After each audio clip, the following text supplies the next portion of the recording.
Namaste student.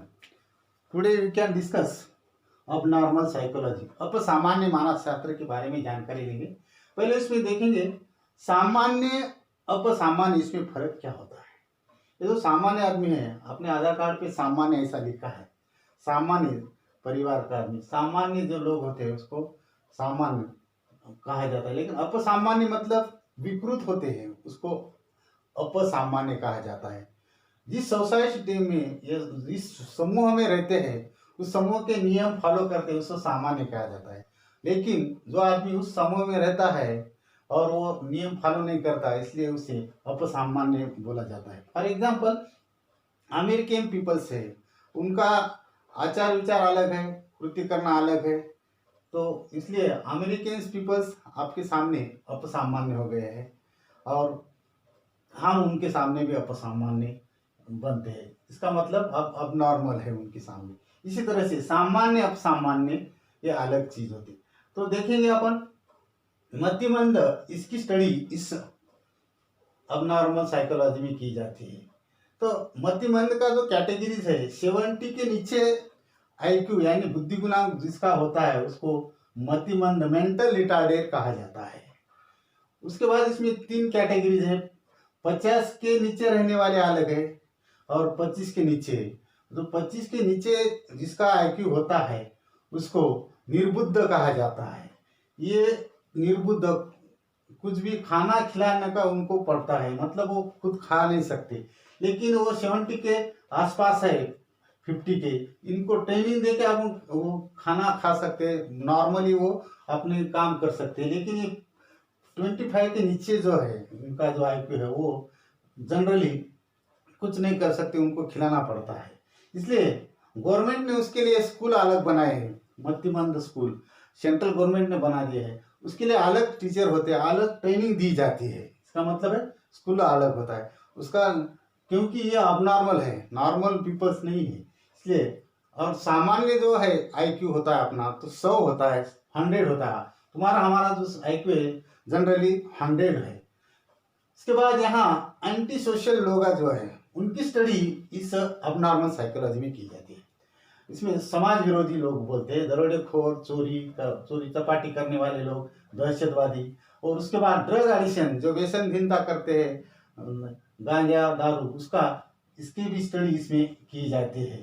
तो last में आप देखेंगे साइकोटिक जो है यानी कि मनोरुग्ण होता है, उसको अपन मनोरुग्ण यानी साइकोटिक बोलते हैं, उसको ट्रीटमेंट दी जाती है, उसको साइकेट्रिस्ट कहा जाता है यानी कि मनोचिकित्सक, तो उसको डॉक्टर कहा जाता है। तो ये जो है डॉक्टर्स के ऊपर कोई मनोरुग्ण हो गया उसके ऊपर ट्रीटमेंट देता है। तो किस तरह के है ये, नॉर्मली मैंने बताया है कि रोग किस तरह के आते हैं। साइकोटिस तो मेनिया नाम है पहला, फोबिया है यानी भीति डर जाना, सिजोफ्रेनिया है छिन्न मनस्कता, ये बहुत फेमस रोग है, इसके बोलते हिंदी में दिल के टुकड़े हुए हजार। इस तरह की मन की अवस्था इस रोग में होता है, इसको सिजोफ्रेनिया यानी कि छिन्न मनस्कता, छिन्न विच्छिन्न अवस्था हो जाना। लास्ट में इसमें दिया है एंजाइटी जो है, एंजाइटी नाम का एक रोग है, चिंता बढ़ जाती है बहुत लोगों को, बिना कारण किसी का चिंता कर लेते हैं, उसको चिंता एंजाइटी बोलते हैं। और डिप्रेशन है, ये डिप्रेशन बहुत कॉमन रोग है इंडिया में। इतना गए साल उसका सर्वे हुआ है डिप्रेशन के बारे में, डॉक्टर प्रवीण त्रिपाठी ने, इसके फेमस साइकेट्रिस्ट है, उन्होंने डिप्रेशन के बारे में जानकारी दी गई है, उसका वीडियो थोड़ा सा देख लेते हैं। अगले साल तुमको ये अबनॉर्मल साइकोलॉजी के बारे में जो 6 यानी 6 नंबर का चैप्टर है उसमें ये अबनॉर्मल साइकोलॉजी की स्टडी की जा रही है। इसके लिए मैंने यहाँ ये 5-6 साइकोटिक यानी कि रोग का नाम लिख के दिया है। तो पहला है mania, phobia, schizophrenia, anxiety, depression. किस तरह से रोग का विश्लेषण किया जाता है अगले साल में तुमको उनकी जानकारी दी जाएगी। मैं एक साइकेट्रिस्ट यानी कि मनोचिकित्सक हूँ। आज मैं बात करने जा रहा हूँ एक बहुत ही कॉमन मानसिक बीमारी साइकेट्रिक इलनेस डिप्रेशन के बारे में।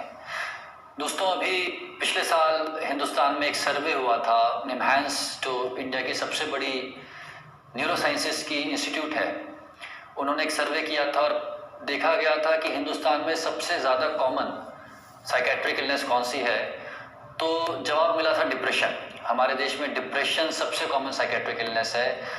बहुत सारे लोग इससे ग्रस्त हैं, पीड़ित हैं। डिप्रेशन के बारे में जानकारी बहुत इंपॉर्टेंट है, ताकि अगर हमें या हमारे किसी परिवार वाले को डिप्रेशन हो रहा है तो हम उसको पहचान के जल्दी से जल्दी इलाज करवा सकें। तो डिप्रेशन के लक्षण क्या होते हैं? सबसे पहला और सबसे इम्पॉर्टेंट, मन उदास रहना।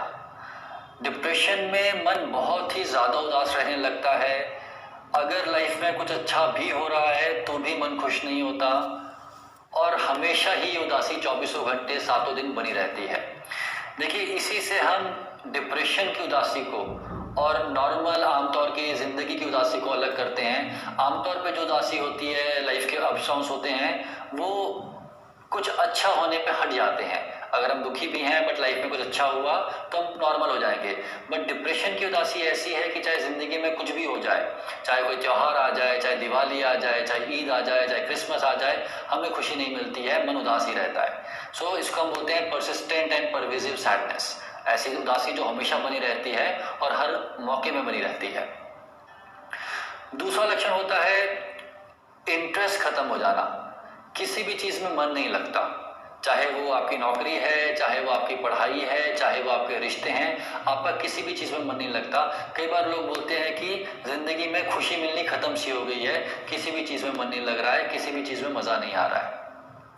तीसरा लक्षण होता है गिल्ट। लोगों को बहुत ज़्यादा ग्लानि महसूस होती है, गिल्ट महसूस होती है। हर छोटी चीज़ के लिए लोग अपने आप को कसूरवार मानते हैं, अपने आप को कोसते हैं।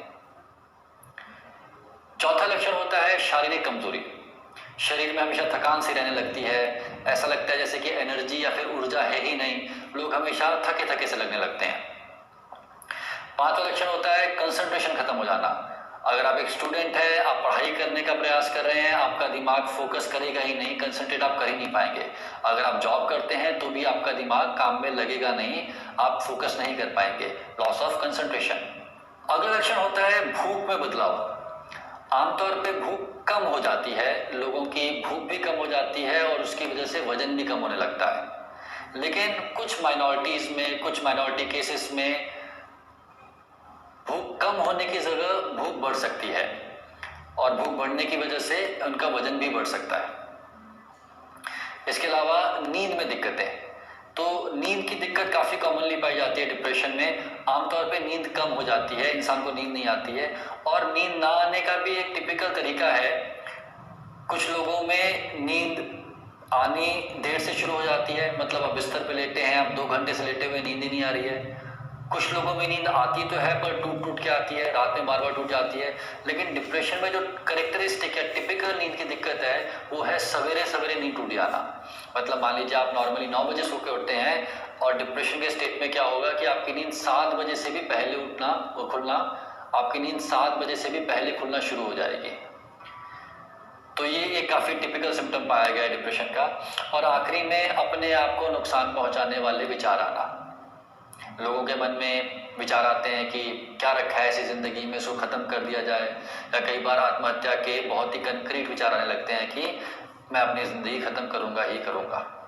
तो यदि इस प्रकार के लक्षण आपको 2 हफ्ते से ज़्यादा चल रहे हैं तो ये डिप्रेशन हो सकता है, एक बीमारी हो सकती है। अब इम्पॉर्टेंट बात, ज़रूरी बात यह है कि ऐसा नहीं है कि हर मरीज़ की लाइफ में कुछ ख़राब होने के बाद ही ये लक्षण आएंगे। अक्सर पाया जाता है कि लाइफ में कुछ खराब हुआ है उसके बाद ये लक्षण आए, पर ऐसा भी हो सकता है कि ज़िंदगी में सब कुछ ठीक चल रहा है, कोई दिक्कत नहीं है, फिर भी सडनली ये लक्षण आने शुरू हो गए हैं। तो बिना किसी वजह के भी ये लक्षण आ सकते हैं और डिप्रेशन हो सकता है। तो अब बात करते हैं कि ये लक्षण आते क्यों हैं, डिप्रेशन होता क्यों है। देखिए, एक बीमारी है और इस बीमारी के 2 कंपोनेंट हैं, एक बायोलॉजिकल कॉज होते हैं और कुछ साइकोलॉजिकल कॉजेज होते हैं।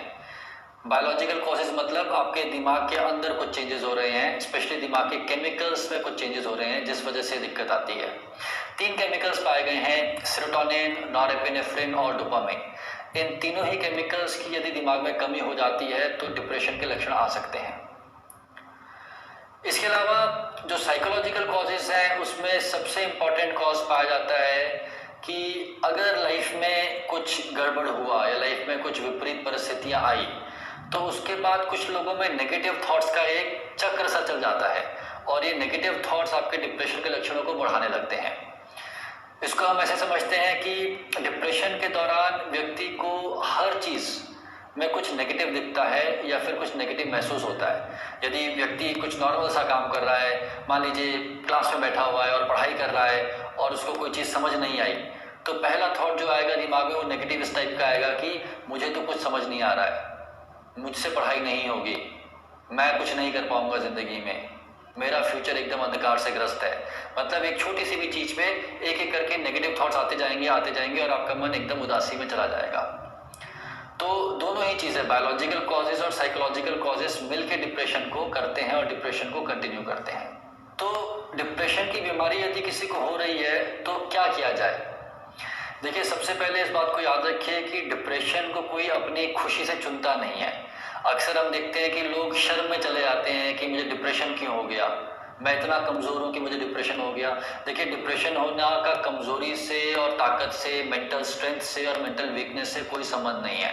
ऐसा नहीं है जिन लोगों को डिप्रेशन होता है वो मेंटली वीक लोग होते हैं। तो सबसे पहला काम ये करना है कि यदि आपको डिप्रेशन के लक्षण आ रहे हैं तो अपने आप को वीक समझना बंद करिए, अपने आप के बारे में खराब सोचना बंद करिए, अपने लिए गिल्ट फील करना बंद करिए। ये एक बीमारी है और बाकी किसी भी बीमारी की तरह इसको ट्रीट करना पड़ेगा आपको। दो तरीके हैं, मेडिकल मेथड्स होते हैं, आप दवाइयाँ होती हैं ऐसी जो कि सेरोटोनिन को, नॉरेपेनेफ्रिन को, डोपामिन के लेवल्स को इंक्रीज़ करती हैं और मूड को इम्प्रूव करती हैं। और दूसरा तरीका होता है काउंसलिंग का, जिसमें कि आप साइकोथेरेपी सेशंस या काउंसलिंग सेशंस में जाते हैं और उसमें बेसिक काम ये होता है कि डिप्रेशन के जो विचार मन में आ रहे हैं, जो नेगेटिव विचार मन में आ रहे हैं, उनको आइडेंटिफाई किया जाता है और उनको बदलने का या उनको ऑल्टरनेटिव थॉट से रिप्लेस करने का तरीका समझाया जाता है।